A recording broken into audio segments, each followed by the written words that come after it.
What's up, everyone? Zane here with Everything Vive. Welcome back for another episode. I'm here with Ronnie. Ronnie, how's it going, man? It's going pretty well. Have a little cold. It's been getting kind of nasty outside here, and I guess it kind of caught up with me a little bit. But Yeah, we're in Chicago for those who may not know, and it's a polar vortex, literally 1 degree earlier today. So, welcome to another Game Talk episode. We have some really good ones for you guys today. Actually, they're probably the two. I don't want to say darlings of Reddit, but they're the two most discussed ones on Reddit right now. Just after what's been going on, Ronnie and I figured we'd each grab one of the games and really dive into it and meet up this week for a game talk. So what do you say, Ronnie? You ready to go? Yeah, no, I'm ready. These are both pretty exciting games. I've been waiting for at least one of them for quite a while now, and it'll be nice to talk about them. Well, do you want to go first then? Yeah, sure. So the game I purchased was Arizona Sunshine. And there's been a lot of talk about this game recently. Not all positive, but a lot of it's been pretty positive. Most recently there was a fiasco where the game was only, I believe it's horde mode. Was it only the single player horde mode or also the multiplayer? I think it was a single player, but don't quote me on that.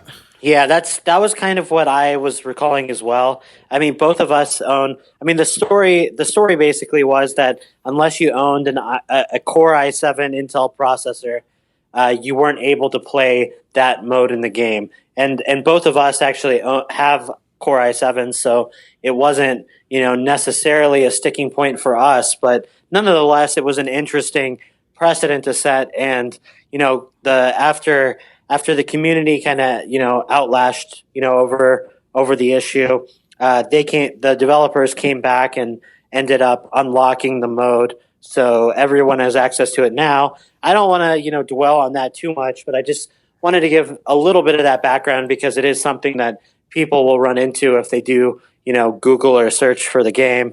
But yeah, so I've been waiting for this game for basically since the Vive came out. The developers had released a lot of screenshots and stuff showing what looked like an amazingly detailed, like graphically rich zombie shooter for the HTC Vive.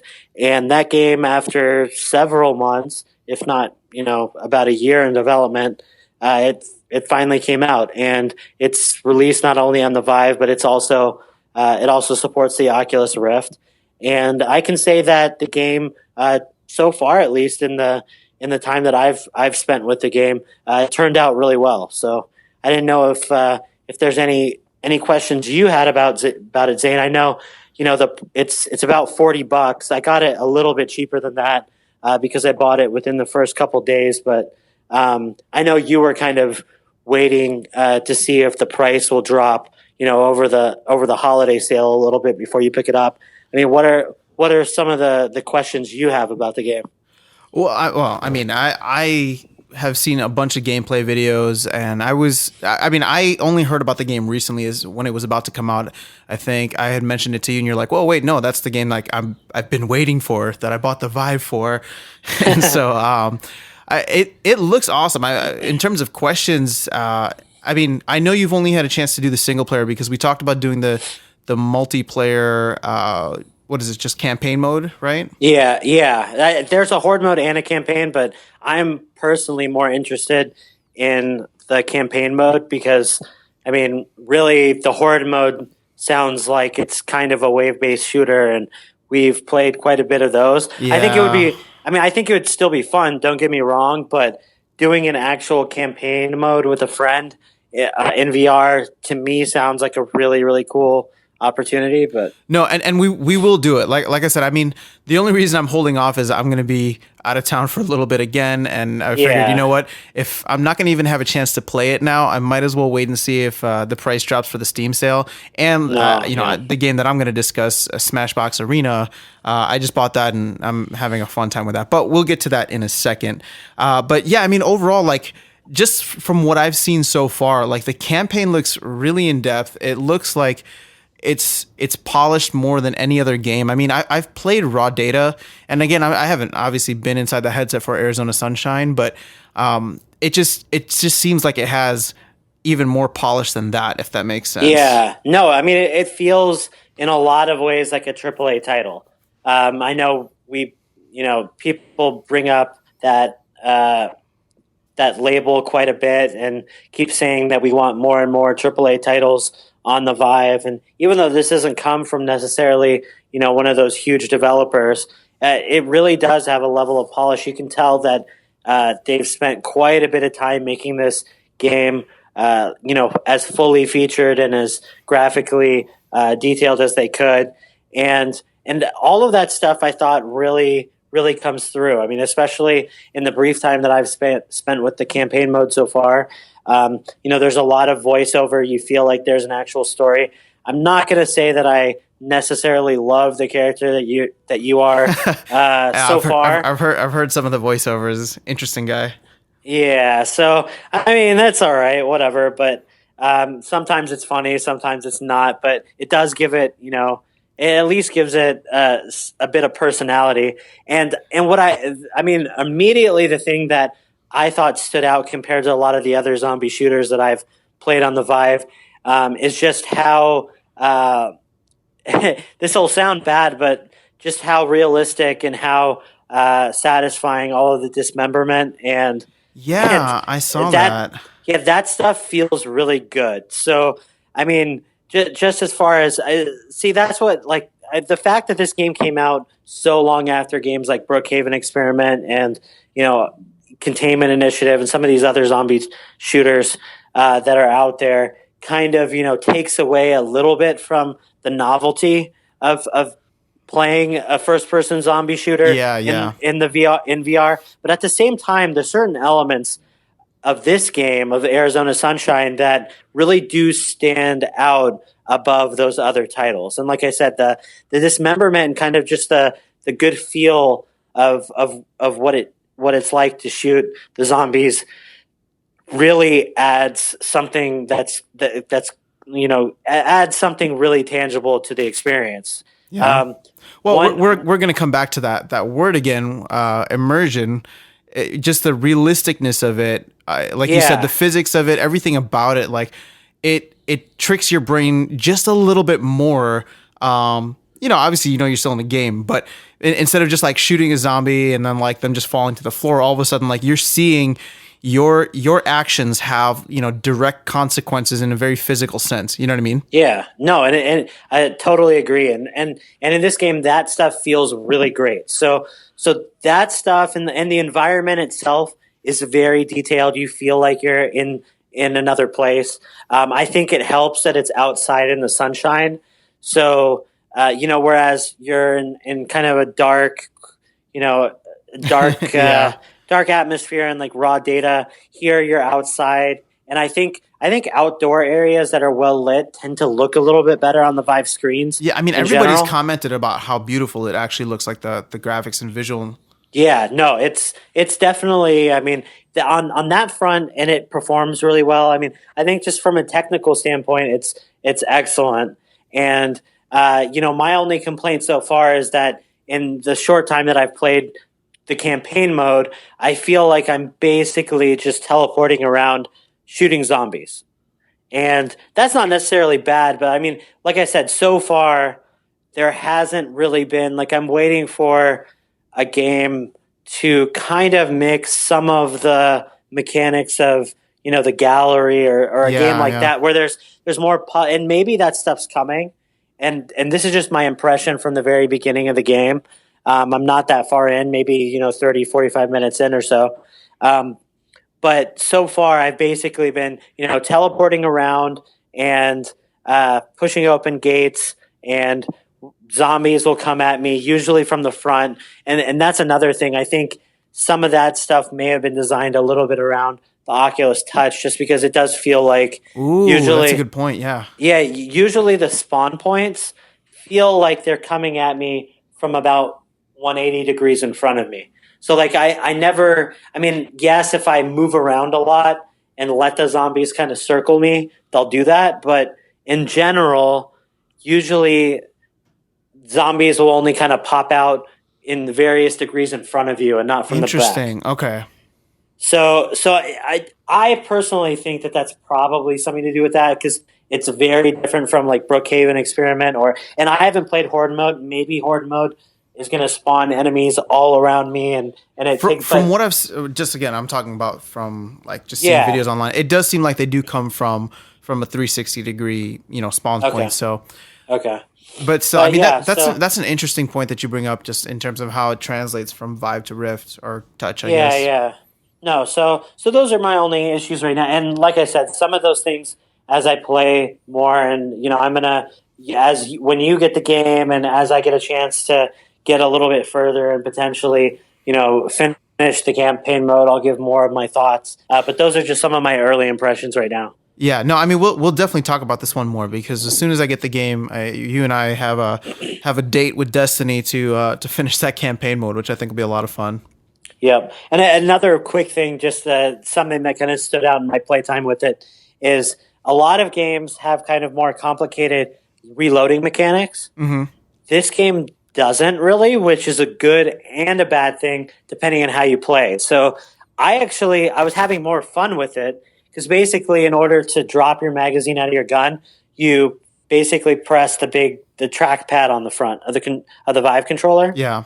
So you hit that button, and the magazine just pops right out. You basically just move the gun over to your utility belt that's holding your ammunition, and it just automatically reloads the gun. Yeah, I saw that. I mean, and that's actually so. Like I said, it's kind of like a double-edged sword in a way because. On one hand, it's definitely more fun when you want to just, when there's a lot of zombies in front of you and you're running out of ammunition, you don't have to worry so much about reloading. You can just, as long as you're hitting that button and generally remembering that you do need to reload, you don't fumble around with it too much. So you're able to quickly get it done and go right back to the action. Mm-hmm. The downside for me was that I wasn't always realizing how quickly I was going through ammo because it didn't seem like I needed to really during the reloading process. It was so easy, so sometimes I you just reload. So I wouldn't worry so much about conserving my ammo, and then I'd run out of ammo, and then I'd be in trouble. So that's actually another interesting that I was going to ask you about was the fact that there's limited ammo, because I feel like most of these games that you play, like it's unlimited, everything that you have, unlimited kind of resources. And this is the first time, again, just going off the gameplay videos that I saw where like you have to actually scavenge for ammo, for guns, for, certain things. Yeah. And so I wonder if there's, I don't know. I mean, I'm sure it adds to the feel of the game or just, I don't know, whatever it is. I guess. I don't know. Yeah, exactly. The strategy of it, and how tactfully you play like certain things. So I don't know. Like, did that factor in for you? It sounds like it did. No, I mean, it did. And like I said, it's kind of one of those be careful what you wish for kind of things. I mean, when you're used to playing a bunch of wave-based shooters that just give you tons of ammo and it's super arcadey in a sense, to go back to a game that kind of, doesn't hold your hand as much in those areas and kind of makes, puts you in a world where you do have to worry about stuff like ammunition and whatnot. I mean, yeah, it takes some getting you. Like I said, I've been kind of playing it like a wave-based shooter in a lot of ways. And I think my next playthroughs I need to kind of calm down and be a bit more conservative in terms of, picking my shots and all of that. And another thing that I thought was again, this might just be early on, but so far I haven't really been able to find effective like melee tools. So basically I have to shoot the zombies. I haven't had any knives or anything like that. I wasn't able to really find a way to use my fist, kind of like in raw data to sometimes get zombies, when you're out of ammo or when you're reloading, that kind of thing. And at least, like I said, I could just be playing it wrong, but at least right now, when I'm in trouble and a zombie's close up to me, I don't feel like I'm able to really walk around very easily to get out of the way. Yeah. So I don't feel like I'm really, all of the dodging and stuff that room scale allows you to do.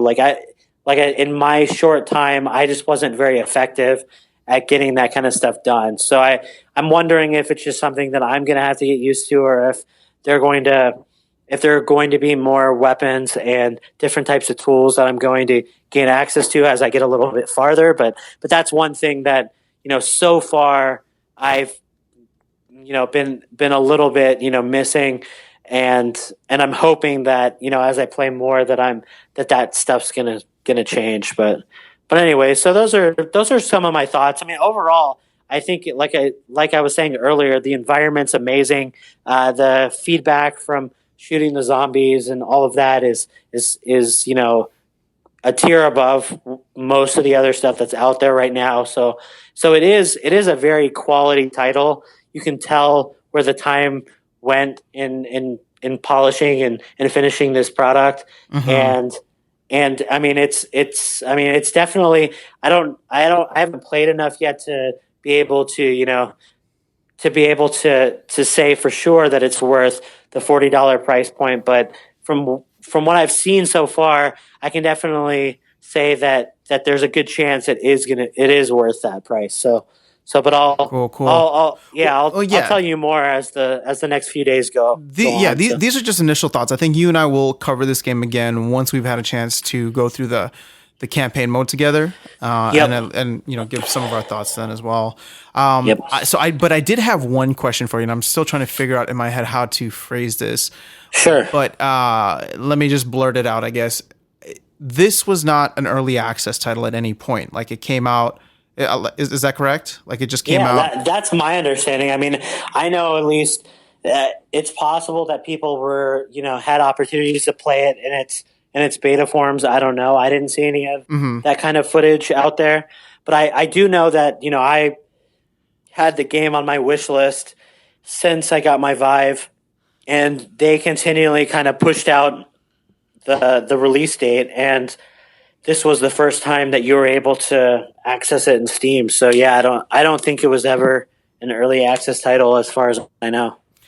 Okay, so I guess, and I guess maybe I don't even know what I'm asking at this point, but it's just more so you see so many of these games going in the early access route, and I'm not saying that that's a bad thing or a good thing.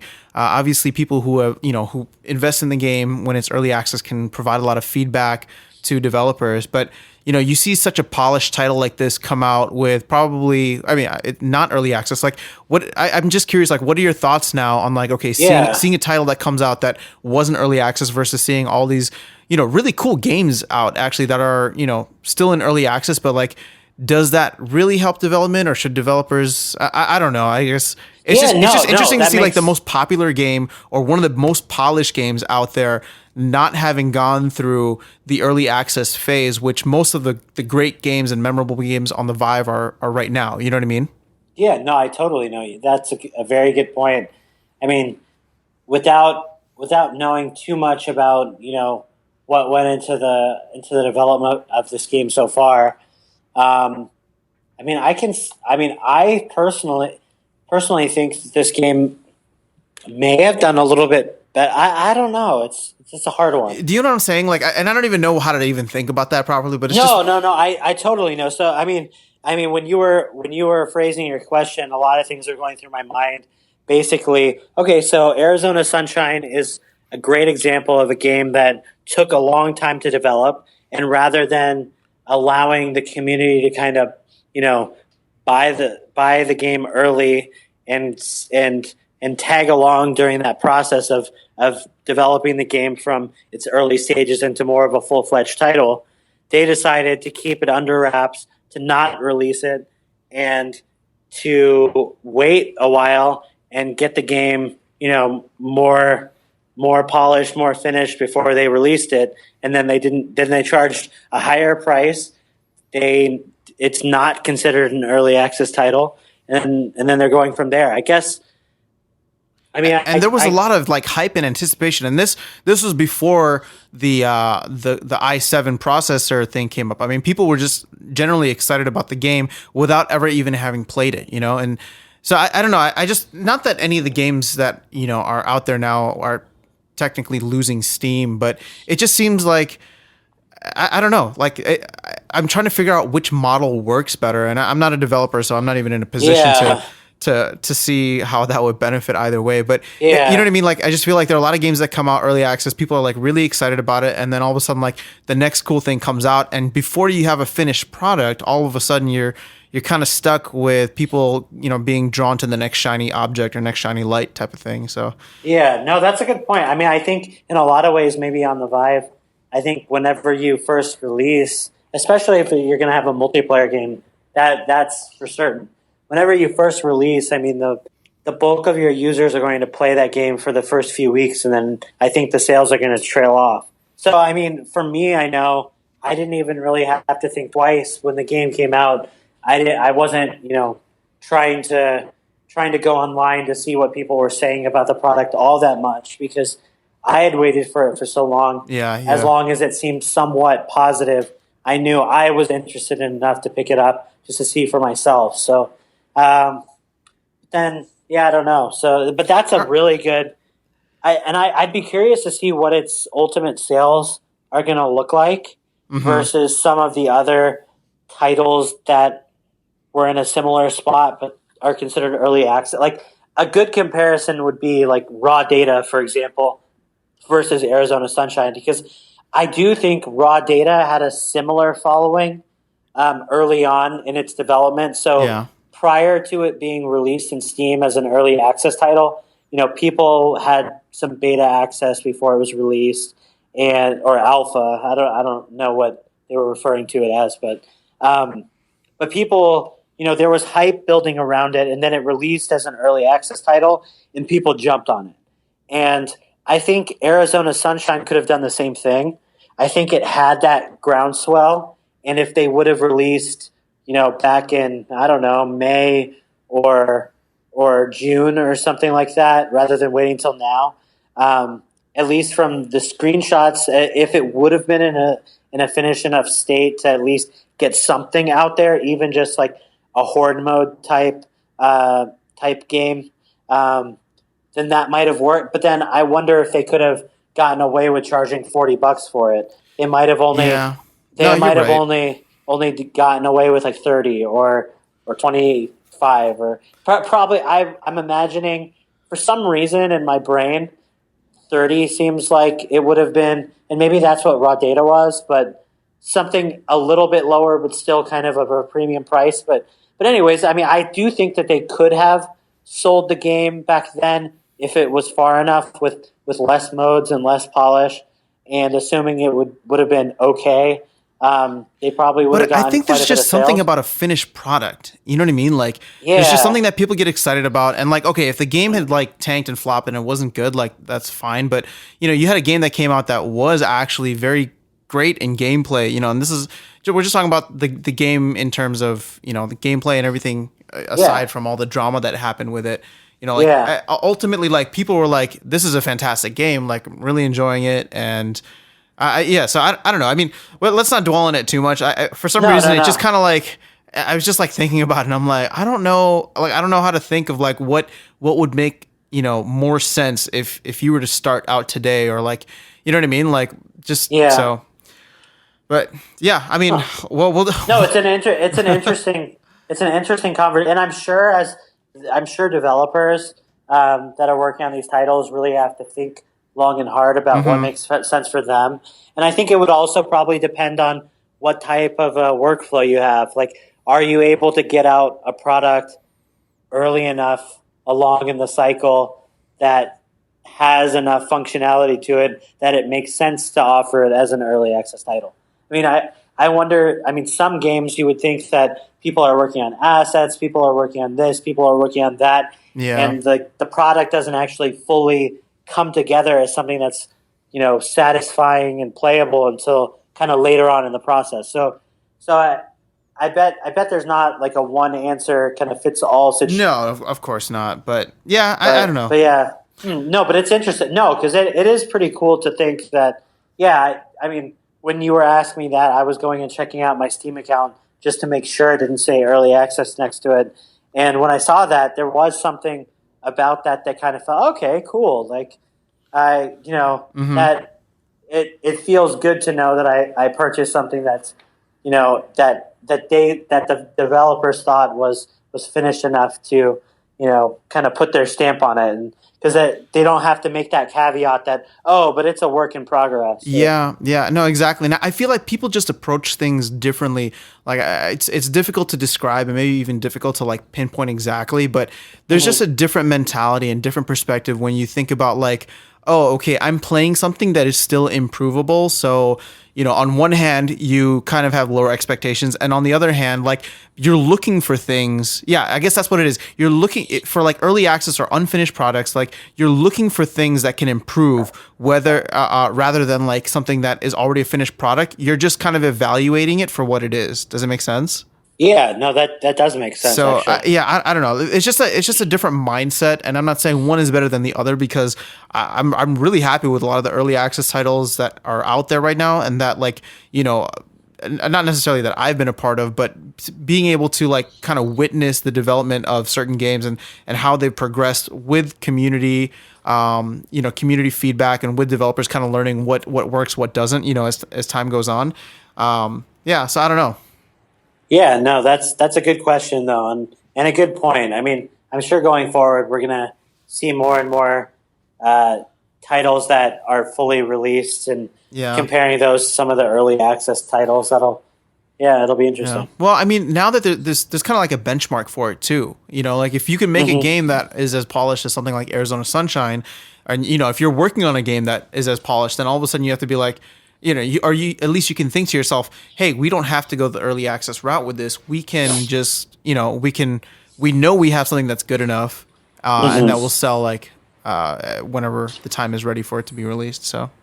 Yeah. But okay, let's move on to the other game for this week, and I feel like I'm not the first person to say this. There are a lot of people in Reddit who were talking about Smashbox Arena and how the Arizona Sunshine drama kind of drowned out all of the excitement around this game, but it stuck through. People are really starting to discover it now. I mean, I myself discovered it just this week, so it's so much fun, man. Like somebody put it online, so I don't want to take credit, but I can't remember, where I read it exactly. But somebody mentioned that it was somebody mentioned that it was a mix between Rec Room's paintball and Mario Kart because you have all these like random, yeah. And I was just like, after playing it like that, so that intrigued me. And then after playing, I'm like, oh man, I see what you're talking about now. And so just basic gameplay. It's teleportation around, and it's just 3-on-3. Essentially, dodgeball is really what it is. And so you can teleport, but what's really cool about the teleportation is that it isn't instant. So you kind of throw your teleportation device, and then it takes you maybe like a second or two to get to the new place that you're going to be at. And so for me, that just makes it seem a little bit more. Not realistic. What's the word I'm looking for here? You're like grounded, maybe. Yeah, know, grounded, and just like you can't have people just kind of flying all over the place. It makes you much more strategic and tactical in terms of how you approach the game, and then also like if you have two balls in your hand for dodgeball, then you or like if you have a ball in each of your each of your hands, then you can't use the teleporter essentially. So yeah, again, like I guess the word that comes to mind is just strategic and tactful. Yeah. Like so it just adds a really nice element to the game. And I played part of the campaign mode, which was cool because the AI is actually I don't want to say they're great, but it's not bad playing against the AI. Yeah, and then yeah. on the flip side of that, what's a really nice aspect of it too is you played these 3-on-3 games. I played the multiplayer as well, and if there's not enough people in the games, you actually have a decent like AI player come in or players come and fill out the rest of the group. So Okay. I think this is one of the benefits I kept seeing on reviews and on Steam and on like Reddit and stuff like that, where people were just talking about how like you don't need. It's not that you don't need the player base, but you don't need people to be online 24/7. Like you can like if you log in, you're gonna get a solid game, even if it's with 3 or 4 other bots and just a couple people. That's cool. No, then that's good to hear. I mean, considering the reality of a small user base like the Vive, right now, a lot of these multiplayer games after a while become unplayable because you're not really able to find people. I mean, knowing that Smashbox now is a ton of fun and that you're going to be able to play with people, but that at the same time, later down, in the game's lifespan, if it becomes less popular, to know that if you are, want that itch scratched of playing Smashbox, that your money didn't go down the drain, that you don't have this app that's just sitting there unplayable. I mean, that can't be overstated, I don't think. No, it's one of those things where you don't really think about it until you have it. You know what I mean? Mm-hmm. Like before, it wasn't it wasn't an option. It's just like, oh, if nobody's there to play, you can't play the game. If you don't have enough players, you can't play the game. And now, like I said, the AI is not, they're not amazing, but they're not like terribly stupid either. Like it makes the game compelling enough. And when you have, enough human players in it to give it that kind of unexpected or uncertain feel, that the human element, if for lack of better words, like when you have that and just combine it with like minimal AI that throws enough of a mixture into the game to make it full and complete, it makes every experience, like every time I've jumped into the game so far, it's just like, okay, yeah, hey, you know what, 30 seconds until the next match starts and we're in. It doesn't matter how many players we have, I don't got to worry about that. It doesn't matter which room I'm in, you know what I mean? And so it's just less worry and more play. And they got something right there. So I have some questions. Sure. So I mean, I know it's kind of like dodgeball, kind of like Rec Room paintball, kind of like Mario Kart in a sense that you're teleporting around. So when a match starts, how do you get the weapons or the balls, and what do the balls exactly do? Like, do you literally just throw them kind of like dodgeball in Rec Room? No. Or are there? Yeah, go ahead. Finish your question. Oh, no. Yeah. So I just kind of, just some explanation as to exactly what the gameplay is like and how things kind of work mechanically. Sure. Well, first off, let me clarify on the Mario Kart thing. The Mario Kart aspect of it is only in the sense that you can get power-ups and have different weapons, I guess. Just one-off weapons that you can use. But the primary thing that you use, so you have like these two little gun blasters in your hand, and what they do is you can press the trigger first. You can point at a ball, and if it's within distance, because most of the time you're just gonna have random dodgeballs that kind of fall from the sky and that are in the area, or they fall from the sky in the beginning of the match, and then they just kind of like there throughout the match, as people are using them. So what ends up happening is that you can pick up a ball. You have these little guns that you can point, and I want to say in real space or real area, maybe up to like 10 feet around you, you can point at a ball and pick it up, and it'll like suck it in like a vacuum, and then it'll be on like the tip of your gun, and then you can aim that and fire it, if that makes sense. If you can visualize. So you can aim it and fire it, and then the power-ups, you can do the same thing where you can point at a power-up, pick it up, and all of a sudden like your gun will have this one-off major weapon that you can use, or not major, but they just add another unique element to the game. And there's quite a few of them. I want to say at least 5 or 6. So the entire time you're running around, you're trying to get the other team, and I haven't had any like tactical team strategies so far. I feel like a lot of people are just learning, because I was in there with someone earlier today, and they were kind of just giving out all types of tips and hints, and like, oh, you shouldn't do that. Like the guy shot me and got me out of the game. And as soon as we as soon as it was over, he was just like, hey, so just want to like let you know, like these are some of the things you can do. So it's a very nice community feel good vibe where everyone's just trying to like learn how to play the game. So right now, and it's been a lot of fun. That's one of the coolest things about multiplayer games in the Vive. I feel like the community is well knit enough to where like there's a decent amount of people out there that are really helpful, that just want everybody to have a good time.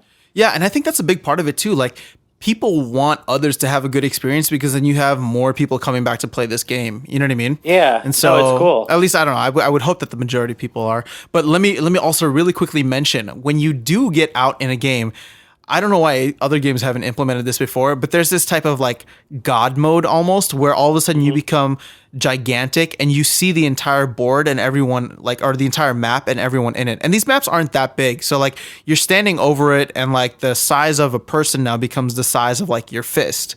And you can just watch the entire map and see the rest of the match play out from that kind of like bird's eye perspective, which is really cool. It's just a nice little touch that, again, you know, you never really thought about it until it was there. And you know, not to knock a game like Onward, but actually, I thought Onward was pretty cool in terms of like you get to toggle between the different first person views of the players on your team. But you know, something like this is just it's just different, and I feel like it matches the tone of the game very well. Well, and I mean, one of the things that I think, obviously, something like that is so much cooler in VR than it would be like on a traditional, you know, monitor TV, because you know you feel like you're actually at that scale. But it's also a good opportunity for new players to actually learn about what matches look like, because I think there's something. I mean, yes, in a game like Onward, for example, you're able to see from a first-person view what the other players are actually doing. But at least for me, sometimes it's nice to kind of step back and see the entire battlefield as a whole, so that you can kind of see the context of what everybody's doing, rather than just like a single person. It's really cool. I do like that feature quite a bit, and I remember before getting the game and just reading some of the reviews on Steam, you know, people kind of complimenting that and touting that as one of like the really cool aspects of the game. And then I totally forgot about it until I jumped into the game essentially, and all of a sudden I was like, oh wow, this is actually a really cool feature. I see why everybody's kind of excited about it now. It's nothing major, but it's just one of those little type of, not Easter eggs, but you know, one of those like little throwaway type of things that, you know, somebody had that idea for that everybody loves. Wow, well that's awesome. Yeah, I'm definitely gonna have to pick it up. It sounds like a title that most Vive owners should have. So yeah, I agree with you on that one. It's a lot of fun, and again, I think what Rec Room did for people in terms of like creating an awesome like multiplayer social space, like not that everyone's gravitating over to this now, but it is another like, you know, it's not a game that takes itself too seriously. People can come in, it's easy to pick up, and you know, like Nick Fight from the Against Grav team, the Rec Room development team.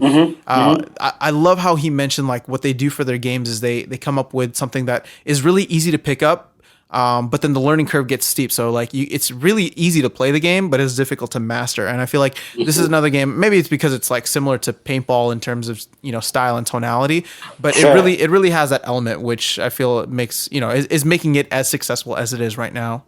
Very cool. One other thing I was kind of thinking of when you were describing, you know, the different weapons and everything. What are the players' avatars like? What do they look like?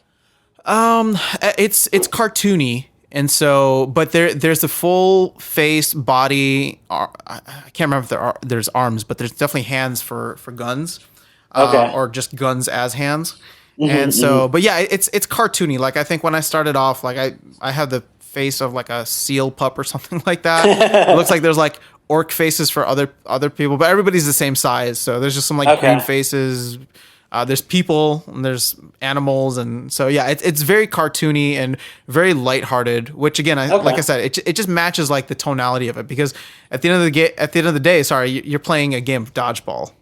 Yeah. No, that sounds awesome. So yeah, I mean, man, there's a lot of cool. I mean, we're talking about. I know we were just talking about Arizona Sunshine and, you know, all the months that went into that development, but I mean, Smashbox sounds like it's pretty polished too. I've been really impressed with a lot of the releases lately, and just how great these products are really turning out. Yeah, no, you're absolutely right. I mean, it just came out recently as well, and I mean, you know what? We'll have to see. Maybe this will be something to watch, because they came out at the same time. And you know what we were talking about earlier with like different strategies, where Smashbox is going for, I think it is $30 on early access. But you know, I got it for, I think it's 20% off right now and for the next week. But you know, it'll be interesting to see how it kind of plays out between these two. And again, they're very different games, so you're gonna have very different like demographic of people who are interested in these types of games. But just to see how, you know, they're both like tremendously popular. They came out at the same time, so I'll be following to see if the numbers are ever released for both of the games. Yeah, no, you can't really get. I mean, in all honesty, like, these cartoony kind of fun multiplayer experiences are really popular. Zombie shooters, like between those two games, I mean, that's pretty much like everyone's dream as far as like, new content that's coming out. Those are the titles that are going to sell. So I'll be curious to see how they do over the holiday season. Yep. Well, we'll definitely follow it, and if any of the games go on sale, we'll let you guys know as well. Which is starting next Thursday, December 22nd, is what I saw. So okay. We'll have some news for you guys as soon as we have any more details. But that is the start date. But yeah, Ronnie, you got anything else, man? No, that's pretty much it. I just want to get back to some of these titles, and I'm telling it, like, I mean, I'm excited to go back and get further into Arizona Sunshine. But I actually really want to pick up Smashbox. So I don't know. Just do it, man. Just do it. Play Smashbox. When I get back from out of town, I'll grab Arizona Sunshine and we can dive into that. But for now, you will not go wrong with Smashbox. And if you get it now, it's still on sale, at least for the next week. So yeah. So you don't feel like, I mean, what are the chances? I mean, maybe it'll go on sale for more, during, but probably not. I mean, I bet you right now seems like a pretty good time to grab that game. Well, definitely, yeah. And I mean, definitely check it out. We are, I don't want to jinx it, but we're definitely trying to get the Smashbox team and development team on the show. And so hopefully that works out and we can figure out a time that works out great. But yeah, I mean, this will be a fun one to chat about because I feel like they've kind of struck gold with what they've been able to do. Very cool. Awesome, man. Well, with that, we will end this episode here. Happy Friday, guys. Hope you have a fantastic rest of your day and an awesome weekend. Stay warm wherever you are, unless you're in a warm place. Then send some of that sunshine to Chicago, please, because we need it. And yeah, that's all I got. We'll have some really cool stuff for you guys next week. Big announcement in terms of something that we're going to try and do on the podcast as well. And yeah, with that, have a great weekend, and we will talk to you all again very, very soon. Take care.